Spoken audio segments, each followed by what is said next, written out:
Hello, good morning and welcome to New Forest Morphs. It's Monday morning, Jared's with me today and we've got Clutch 21 on the ground.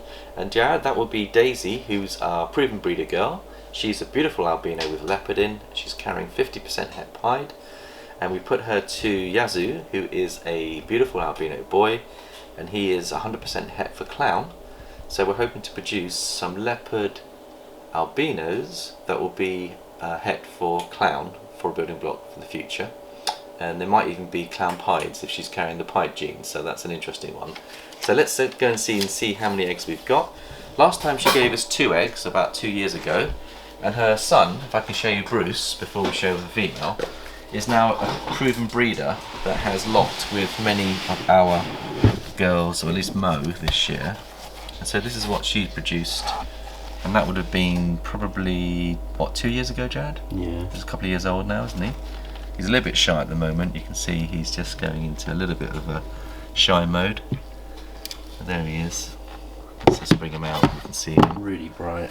Yeah, look at the beautiful patterns on him. I don't think he's carrying leopard like the mother, but he is 100% het for pied because his father was a pied boy. So we know he's carrying the pied gene, and he's got some eggs on incubation at the moment, so we'll soon see whether we can prove out Mo. So that's one of the offspring from this girl that we've had. And we've had Daisy for about 5 years now, so she's given us her second clutch. Let's have a little look and see what we've got. I did notice there was one slug, Jared. But there she is. Doesn't she look pretty? So what I'll do is I will bring her onto the table, Jared, and we'll get a picture of her on the table. There we go.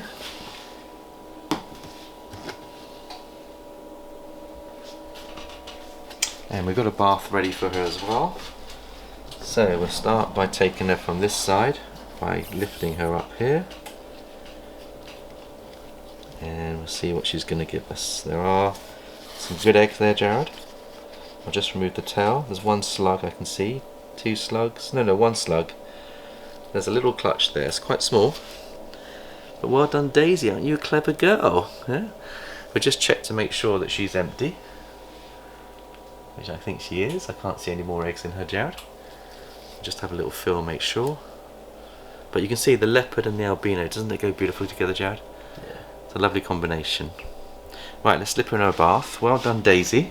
Your second clutch is better than your first. You're getting better each time. But we've got all this food out today as well, so we're going to be careful that we don't get bitten with all this food about. But we'll just put her in her bath and let her have a soak. And let's hit the lights. We'll candle those, Jared, and just see what we've got.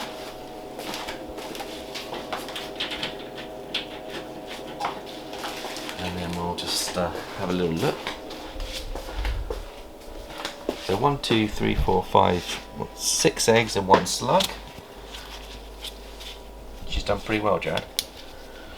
We'll remove that. We've got 1 boob egg. Let's have a look and see whether we've got any veins. We'll start with this one here. And I can see some strong veins. Look at those strong veins, Jared. Yeah, they look good. That's good. Strong veins. I think she's doing really well. Strong veins. Strong veins. That one will come in this side. Anything you can see there, Jared? No. I think the veins are on the top. Yeah, a couple over there. There's veins in the boob egg. So there's 2 eggs that potentially could go.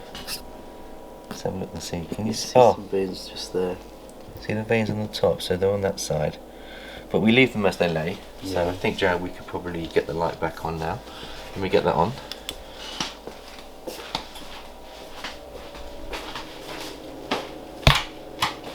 So let's say 1 slug, 1 boob and 5 good eggs. Potentially 6 good eggs if the boob makes it. Let's get rid of the slug. Now I might actually keep that slug, Jared, because we've got our friend Jim coming to witness the clutch number 4, which is going to be pipping on Thursday, and I need to invite him over, but he was interested in showing his museum what a slug looks like. Now Will they go smelly, or do they? No, I've never kept one. Well, what I've been doing is asked me to collect all the sheds. You can see all these sheds over here. So we've got about 10 sheds that have come out since his last visit, and they've all dried up nicely. I'll put it up here with the sheds. And if something starts smelling. If something starts smelling, it's not me, but it'll be the slug. But we'll see what happens. I know a lot of people feed their slugs to other reptiles. Wow. So they recycle slugs that way, Jared. But I think if he can show everyone what a slug looks like, it'd be quite good educational for the families that visit his museum. So, Jared, we will put those as they lay. So I'll just get the Clutch 21 egg box out. So clutch number 3, Jared, have come out of their eggs, and we've set them up as well. And we'll show everyone how they're doing, which is the Lavender Albino Pied Holy Grail project that we're working on. And I think we've got good condensation in there, so that means there's plenty of humidity. But just lift the box. And I like to wipe the lids off because I don't like water dripping on the eggs. So get it back in the box. That goes in, and we just need some paper towels. Jared, can you grab me a paper towel? Okay, lovely, thank you. So that takes us up to 136 good eggs, Jared. So we're moving towards the 150, and we've still got another 6 girls that could come, so we could end up getting close to 200 eggs here this way, Jared. Talking of which, while we're discussing this, we are running out of hatchling rack space. So what we've done is we've come up and spent half an hour today talking and discussing how we're going to solve that problem. And we've worked out we can do it for half the price by actually doing a self-build, which we'll show you how we do that. And Jared built the other hatchling racks. But we're looking to build, I think, 100 extra hatchling racks. And we'll show you the methodology and the ideas that we've got for doing that. But before we go on to that one, let's just put these eggs into this area here. We probably won't need any straws, Jared, No, as long as they come out okay. But they've all got veins, which is great. So I've just got to carefully lift. And I actually saw these last night, Jared, and I came in late last night. As I lift, can you hold the paper for me? That's lovely. Keep going, and then keep going. Keep going. It's going to be a bit stuck in it, but you can peel that off. Okay, if you can peel that off, that'd be brilliant. Wonderful. I mean, paper doesn't normally rot or cause a problem. You've got to make sure there's no bits that are hanging down too much because it will absorb the water. Yeah, I can see some bits on this side, Jared. That's it. We're all nice and clean. Almost there. I'll come up.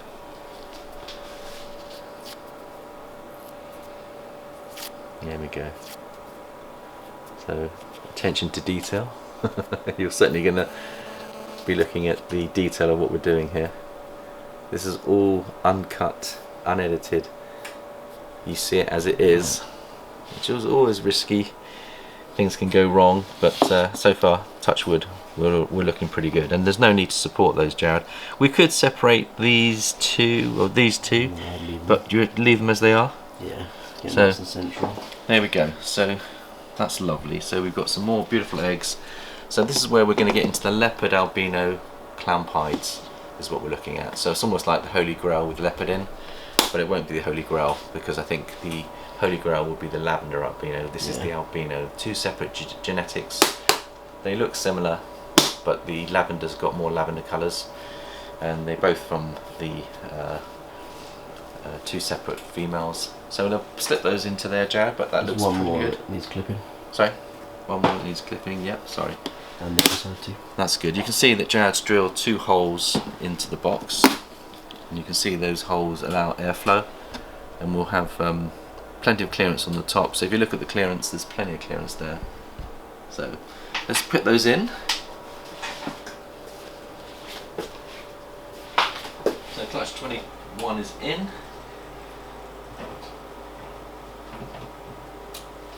So the next thing I want to discuss is the building of the hatchling racks, Jared. I can clean this later, and then we'll get the female back in once she's had a bath. Yeah. Do you want to do it, Jared? Or I can do it. We'll give that a clean later. We'll just check to see how she's doing, to make sure she's okay. She wants to come out, but button. Hello Daisy, you are a beautiful girl. You clever mama, clever mama. There she is. So she's having a nice little bath. Are you beautiful? And then we'll rebuild her and get her up to condition. Talking of rebuilding females, we've got a strategy to get our girls back into reconditioned in a very expedient way, and what we've got is we've invested in, it's slightly more expensive, high-end multis. So over here you can see when it comes to the feeding, these are extra large multis, they're 100 gram multis. I think they're about £1.50 each, which isn't too bad. Compared to a 100 gram rat, now you'll get more protein on that than you will on that. So by giving them this size meal, the protein and the nutrients is better for them.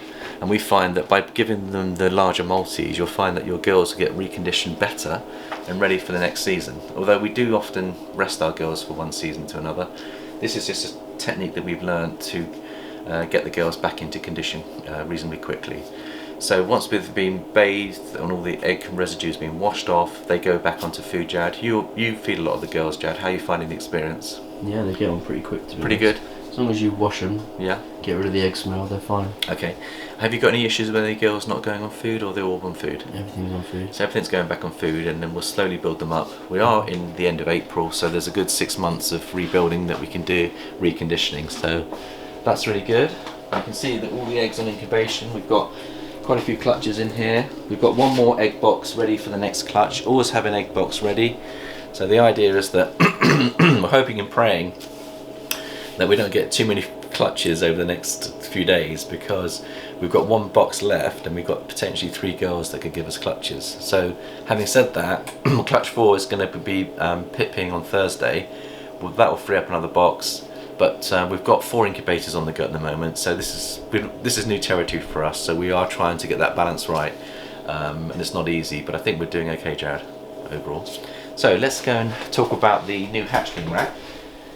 We're going to build it ourselves. We looked at the prices of the Freedom Breeder racks, and there are various options. Freedom Breeder, we sent a message to them to find out if we can get hold of their hatchling rubs. They're called FB5s, and they're 18 inches long, 5 inches wide and 3.5 inches high. They come in at $151.2 for 36. We need 3 because we're looking to do 100. So that would cost us $453, but we're not sure if they ship to the UK or whether they have a distributor here. So we just sent them an email to see what they can do, how quickly they can deliver. The good news is I have lots of US friends that can, I'm sure 1 or 2 of them would be more than willing, Jared, to, if we send them the money, they'll place the order and then they'll arrange shipping for us and we'll pay for the shipping.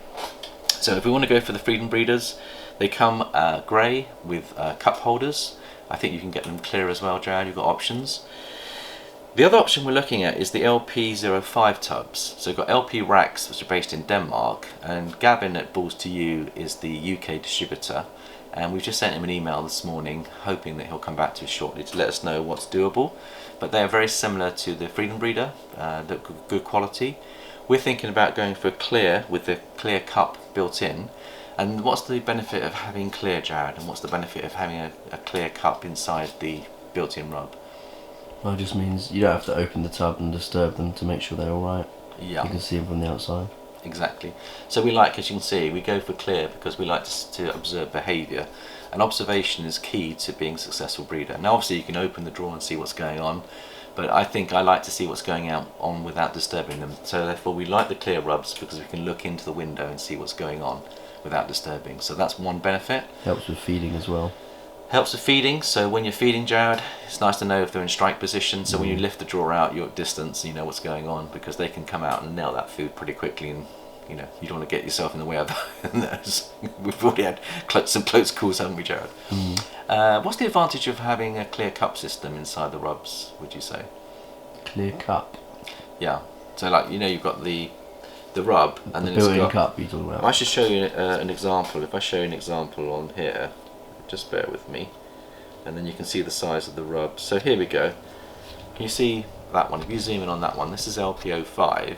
So these aren't the Freedom Breeders, but they are very similar to the Freedom Breeders. So this Denmark company is manufacturing them, and I think the price on these are coming in at 108 I've worked out will be about £450. They offer a 10% discount if you go for more than 20. So the idea of actually having built-in cups is one of the problems we've had with our existing hatchlings, is as they get bigger they knock the water bowls and they spill their water everywhere. So actually having a built-in moulded cup, you slip in a deli cup, you pour in the water, and then when the snake goes around it, it doesn't budge the cup out or can't topple it because it's welded into the actual rub itself. The Freedom Breeders also have breathable holes already prepared for you. So LP05s, I don't think they have breathable holes already built in, but we will discuss that with Gavin when he comes back to us. But that's not a problem for us because when you built the original hatchling racks, Jared, you left a little gap. Yeah, you leave a little gap on top. And the gap itself acts as the airflow, so it's not a big issue if we're going to do a self-build.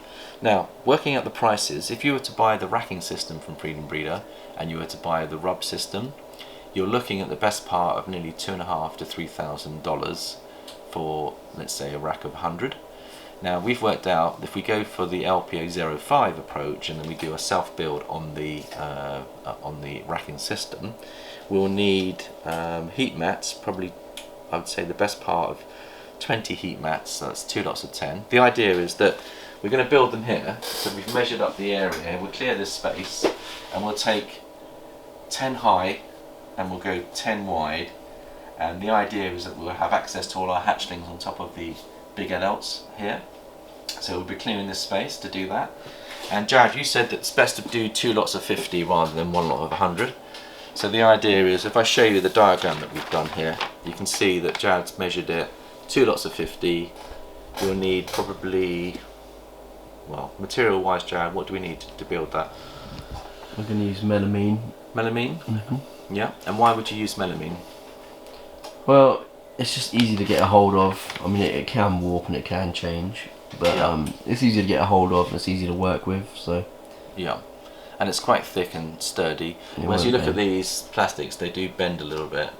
Yeah. Whereas when you go for the timber, a lot more rigid. These are good a short period, but if you had a long one of those, it'd be really flimsy and bendy. That's right. So the idea is that the timber ones actually are much more supportive. They're easy to work with.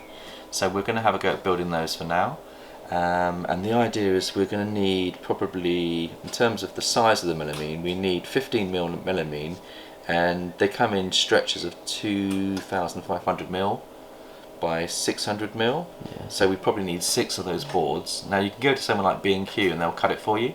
So the idea is that once you've measured up, you get the racks, you measure it up on paper first, what you need.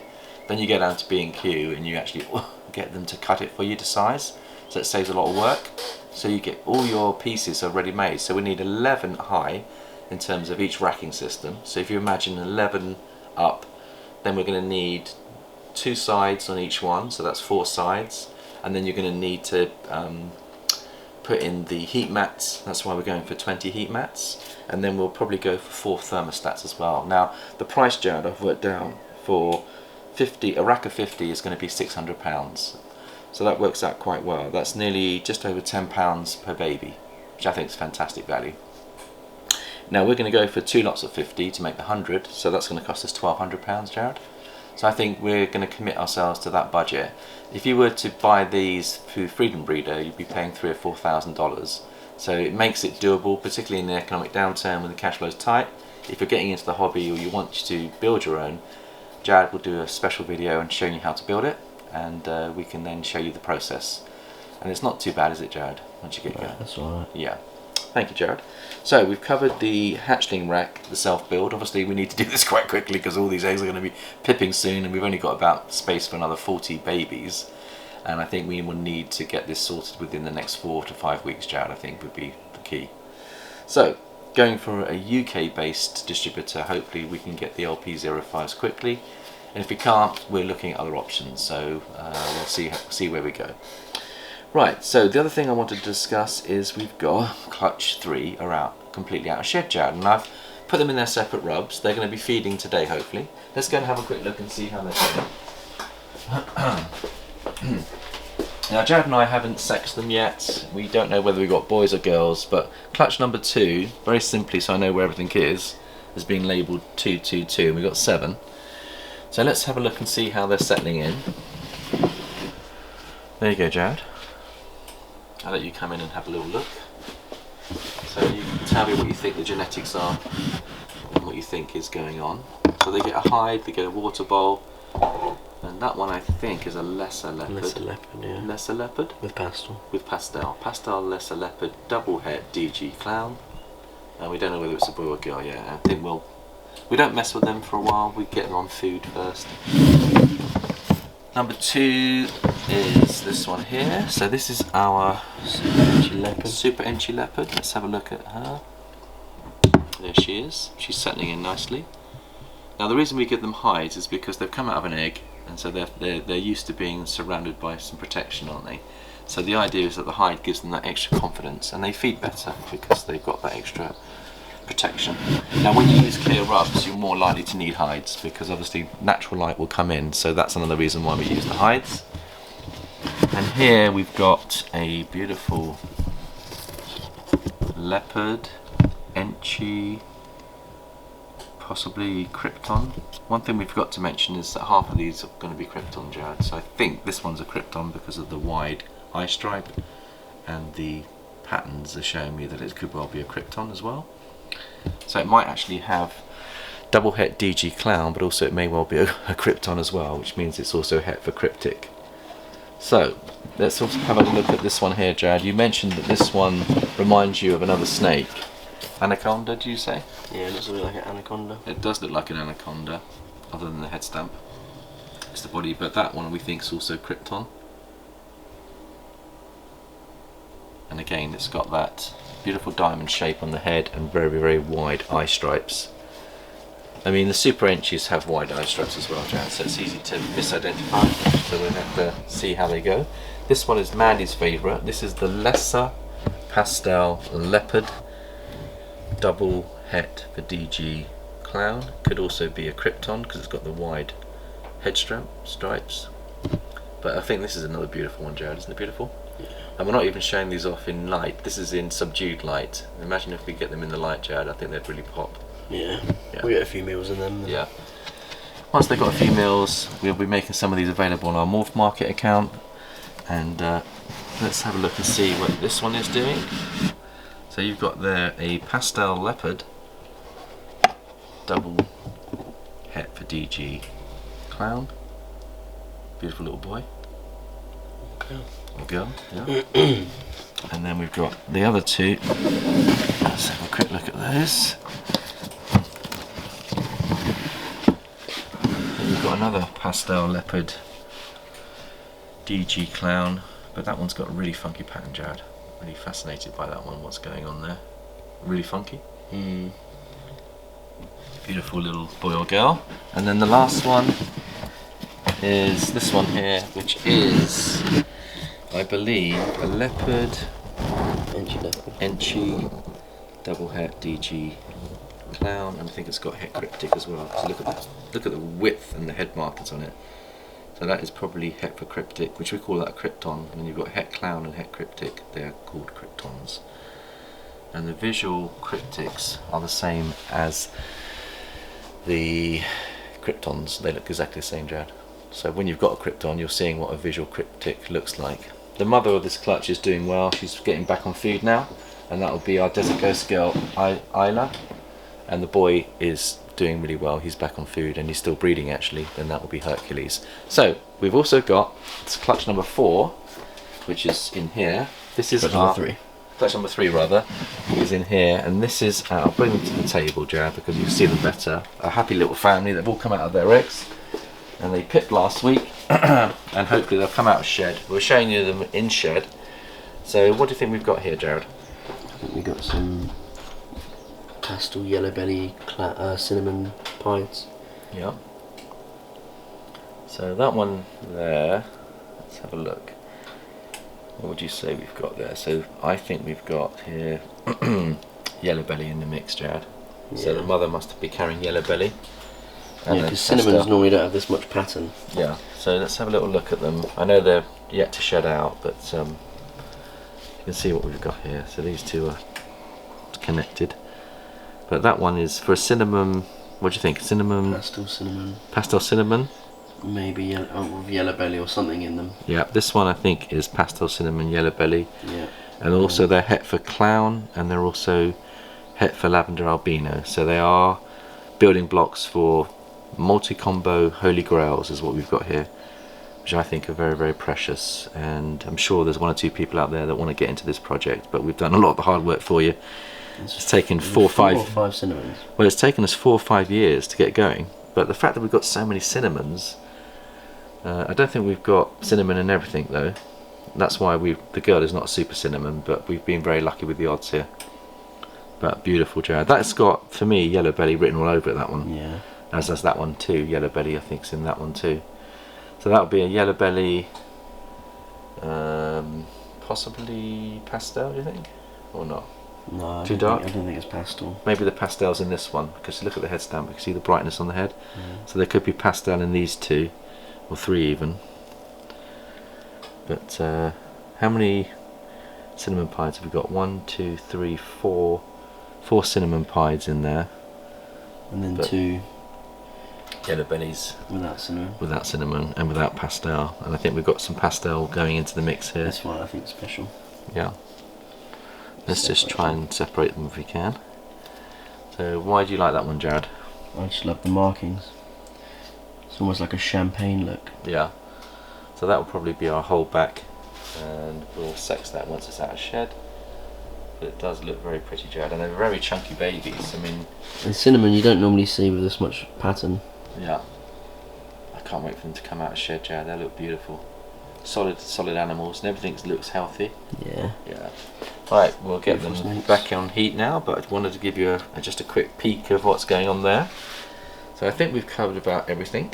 Is there anything else, Jared, that you want? Oh, there is something else we've got. The good news is, talking about the Leopard Pied Clown project, your girl Calypso, she's not had any food yet because, or has she? Has she taken food? I can't remember if you fed her yet. Yeah, she ate the She's day after. She ate the day after, so here she is. Now, you can see, we're going to rebuild her and recondition her. And we're going to give her one of those nice Maltese, Jared, today. Make sure she gets one. She's a very precious animal. She's carrying 100% het for pied. And we're going to put this boy to her. So if I show you what's going on with this boy. Now, we bought a leopard banana visual clown pied boy, and Dee very kindly sold it to us at a discount because it had a feeding issue. Bingo. Is it bingo? Now I'm going to bring him to the table, Jared, because I want to show you how beautiful this guy is. And let's talk about how we managed to get him back on food, because he was eating 1 meal a month for Dee, and now if I just... He's going into shed. That just goes to show that he's taken a couple of meals now. So Jared, just talk us through how you managed to get him back on food. Well, at first we tried him each week to see if he'd take. And he wouldn't take, he didn't show any interest, so we just left him to be. And then after a while we thought, we don't want him getting too skinny, we don't want him fading away. Yeah. So I assist fed him. So assist feeding a adult or sub-adult is something we've never done before.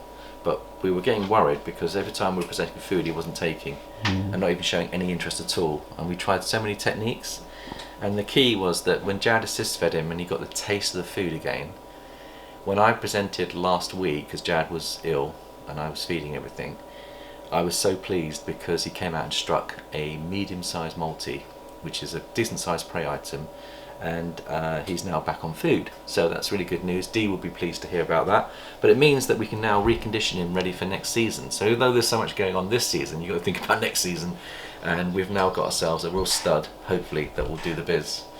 And the final thing is we did an assist feed for another snake that we've got, which Jared, you assist fed. Down one. Is it down one? Yeah. Bozo.